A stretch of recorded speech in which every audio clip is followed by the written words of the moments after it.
Hi viewers, this is MK. இன்னைக்கு என்ன பார்க்க போறோம்னா, கனவா தொக்கு எப்படி செய்யலான்னு பார்க்கலாங்க. இதை கடமா மீன்னும் சொல்லுவாங்க. வாங்க எப்படி செய்யலான்னு பார்க்கலாம்.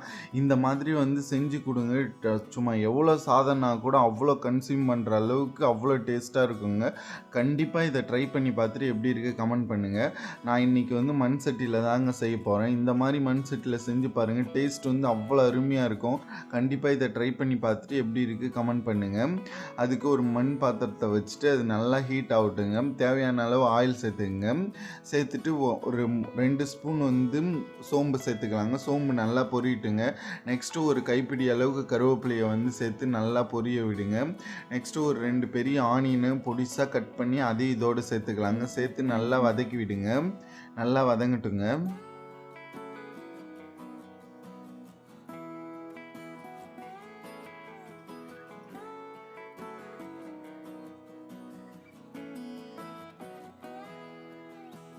நல்லா ஆனியன் நல்லா வதங்கி வரணுங்க. உடனே எல்லாத்தையும் சேர்த்துடக்கூடாது. இது எல்லாமே வதக்கி வர ஸ்டேஜில் தான் அதோட டேஸ்ட் அருமையாக இருக்கும். ஸோ கரெக்டான ரேஷியோவில் இந்த மாதிரியே வதக்குங்க.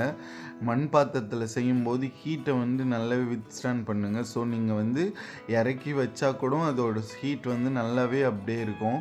சும்மா சாப்பிடும்போது ஃப்ரெஷ்ஷாக செஞ்ச ஃபீல் அப்படியே உங்களுக்கு கிடைக்குங்க. கண்டிப்பாக இதை மண் பாட்டில் செய்யுங்க. செஞ்சு பார்த்துட்டு எப்படி இருக்குது உங்கள் ஃபீட்பேக் கமெண்ட் பண்ணுங்கள்.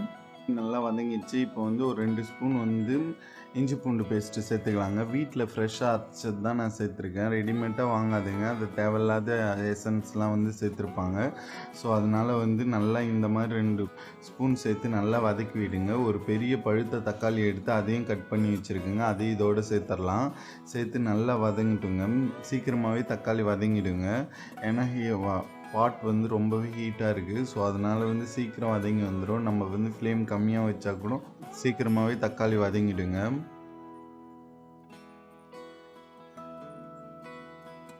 நல்லா இந்த மாதிரி வதக்கி விடுங்க. நல்லா வதங்கட்டும். தேவையான அளவு உப்பு சேர்த்து வதக்கும் போது ரொம்பவே சீக்கிரமாக வதங்கிடுங்க. ஸோ நல்லா உப்பு சேர்த்து இந்த மாதிரி நல்லா வதங்கி வர அளவுக்கு நல்லா வதக்கி விடுங்க. இந்த அளவுக்கு நல்லா வதங்கணுங்க.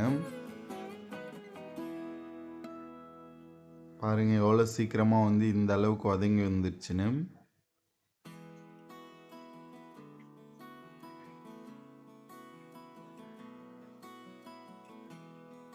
அவ்வளோதாங்க. இப்போ நம்ம கனவா மீன் நல்லா க்ளீன் பண்ணி எடுத்து வச்சுருக்கோம்.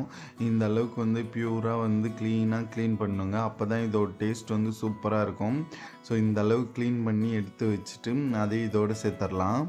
அவ்வளோதாங்க. இந்த மாதிரி கடமா எடுத்து நல்லா சேர்த்து நல்லா வதக்கி விடலாம். கடமா ரொம்பவே சூப்பராக க்ளீன் பண்ணிடலாங்க. ஆனால் க்ளீன் பண்ண எப்படின்னு உங்களுக்கு தெரியலனா கண்டிப்பாக நீங்கள் கமெண்ட் பண்ணுங்கள். நான் கண்டிப்பாக அதோட வீடியோ போடுறேன். ரொம்பவே ஈஸி தாங்க. ஆனால் பார்க்குறதுக்கு ரொம்ப டிஃபிகல்ட்டியாக இருக்கிற மாதிரி இருக்கும். அந்த மாதிரிலாம் இல்லைங்க. ரொம்ப ஈஸியாக க்ளீன் பண்ணிடலாம். இந்த அளவுக்கு பியூராக இருக்கணுங்க. அதுக்கேற்ற மாதிரி நீங்கள் க்ளீன் பண்ணிங்கன்னா தான் வீட்டில் எந்த ஒரு இதுவும் இல்லாமல் மன நிறைவாக சாப்பிட முடியும். ஸோ அதனால் கண்டிப்பாக இதை ட்ரை பண்ணுங்கள். ட்ரை பண்ணி இந்த மாதிரி செய்யுங்க. அவ்வளோ அருமையாக இருக்கும் டேஸ்ட்டு. இவ்வளோ பியூராகவும் இருக்கும். ரொம்ப சுத்தமாக இருக்கும்போது நம்மளுக்கு சாப்பிடும்போது மன நிறைவாக இருக்குங்க. ஸோ கண்டிப்பாக இந்த மாதிரி ட்ரை பண்ணுங்கள். வாங்க மசாலா எல்லாத்தையும் சேர்த்துடலாம். ஒரு ஸ்பூன் மஞ்சள்தூள் சேர்த்துக்கலாம்.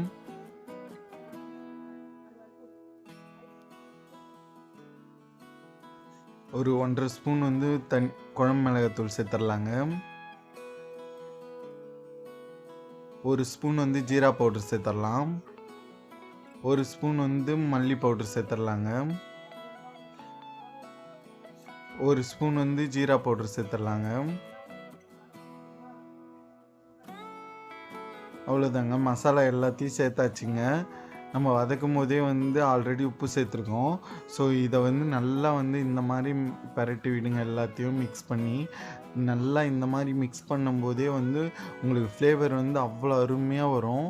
இந்த மாதிரி நல்லா வதக்கி விடுங்க. மண் சட்டியில் செய்யும்போது ஹீட் நல்லாவே நல்லா சூப்பராக இருக்கும். சீக்கிரமாக வேலை முடியும். உங்களுக்கும் அவ்வளோ அருமையாக இருக்குங்க. இந்த ஸ்டேஜில் நல்லா வதங்கினதுக்கப்புறம் ஒரு 1.5 கிளாஸ் தண்ணி சேர்த்துக்கிறேங்க. சேர்த்து நல்லா வதக்கி விடுங்க.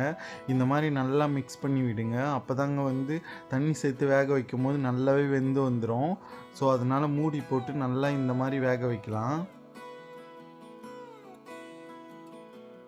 இந்த மாதிரி அப்பப்போ திறந்து வச்சு நல்லா வந்து மிக்ஸ் பண்ணி விடுங்க. பாருங்கள் எந்த அளவுக்கு சுண்டி வந்திருக்குன்னு சொல்லிட்டு.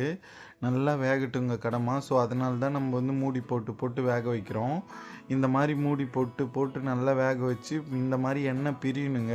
நல்லா இந்த மாதிரி எண்ணெய் பிரிஞ்சு வர ஸ்டேஜ் வந்து கரெக்டான ஸ்டேஜாக இருக்கும். ஸோ இனிமேல் வந்து நம்ம மூடி போட தேவையில்ல. இந்த அளவுக்கு சொன்னதுக்கப்புறம் இந்த ஸ்டேஜ்லேயும் நீங்கள் சர்வ் பண்ணலாம். இல்லை நல்லா கிரேவி ஸ்ட்ரக்சருக்கு இன்னும் ட்ரை ஆகணும்னா அந்த மாதிரி பண்ணலாங்க. ஸோ ட்ரை ஆகிற அளவுக்கு நம்ம வந்து இப்போ ரெடி பண்ண போகிறோம். ஸோ இந்த அளவுக்கு நல்லா வந்து வதக்கி விட்டுட்டே இருங்க ஓப்பன் பேன்லேயே. நல்லா இந்த மாதிரி பாருங்கள் எவ்வளோ ட்ரையாக வந்திருக்குன்னு சொல்லிட்டு. அவ்வளோ அருமையாக இருக்குங்க. சாதத்தோடு நீங்கள் போட்டு பிசைஞ்சு சாப்பிடும்போது இன்னும் கொஞ்சம் சாப்பிட்லான்ற அளவுக்கு வந்து அவ்வளோ அருமையாக இருக்கும். இந்த மாதிரி நல்லா ட்ரை ஆகிட்டே வர ஸ்டேஜில் வந்து ஒரு 1.5 ஸ்பூன் வந்து பெப்பர் சேர்த்துடலாம். பெப்பர் சேர்த்ததுக்கப்புறம் வந்து நல்லாவே வந்து எண்ணெய்லாம் பிரிஞ்சு வந்துடுங்க. அது ஒரு டேஸ்ட்டே வந்து டிஃப்ரெண்ட் ஆகிடும். ஸோ அதனால் வந்து நீங்கள் குழம்பு மிளகாத்தூள் சேர்க்குறத வந்து கூட குறைய சேர்த்து குறைச்சிக்குங்க. ஏன்னா வந்து நம்ம பெப்பர் சேர்க்குறோம். ஸோ அதனால் கடைசியாக பெப்பர் சேர்க்குறதால நம்ம வந்து காரத்துக்கு ஏற்ற மாதிரி நீங்கள் சேர்த்துக்குங்க குழந்தைங்க இருக்காங்கன்னா. ஸோ இந்த அளவுக்கு வந்து நல்லா எண்ணெய் பிரிஞ்சு வருது பாருங்கள். அவ்வளோ அருமையாக இருக்குங்க இந்த மாதிரி வர ஸ்ட்ரக்சரில். ஸோ சாப்பிட்டு பார்த்துட்டு கண்டிப்பாக உங்கள் ஃபீட்பேக் எப்படி இருக்குன்னு சொல்லணும். அவ்வளோ அருமையாக இருக்கும். இதோட க்ளீன் பண்ணுற வீடியோ வேணும்னா கண்டிப்பாக கமெண்ட் பண்ணுங்கள். நான் கண்டிப்பாக இன்னொரு வீடியோவில் வந்து கண்டிப்பாக அதை டீப்பாக வந்து நான் எக்ஸ்பிளைன் பண்ணுறேன். கண்டிப்பாக இதை வந்து நீங்கள் ட்ரை பண்ணி பார்த்துட்டு எப்படி கமெண்ட் பண்ணுங்கள். பாருங்கள் என்ன அருமையாக வந்திருக்குன்னு சொல்லிட்டு. இந்த ஸ்டேஜ்லேயே நான் இறக்கிட போகிறேங்க. இந்த ஸ்டேஜில் வந்து சாப்பிடும்போது அவ்வளோ டேஸ்ட்டாக இருக்கும். இதை விட நீங்கள் வந்து மொருவலாக வேணும்னா கூட இன்னும் கொஞ்சம் நல்லா டீப்பாக வந்து ட்ரை பண்ணால் அவ்வளோதாங்க.